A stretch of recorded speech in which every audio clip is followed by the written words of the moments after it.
হ্যাঁ বলেছিলাম তো, এই হলো সেই ছেলেটি। ডিজে সনাতন। হাই ভোল্টেজ একবার দেখিয়ে দে তো।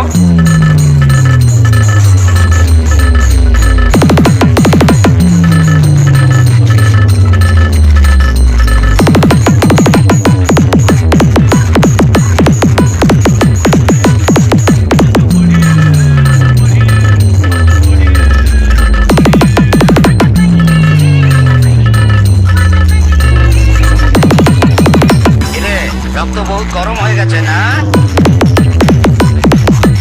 দাদাগিরি করছো না? দাদাগিরি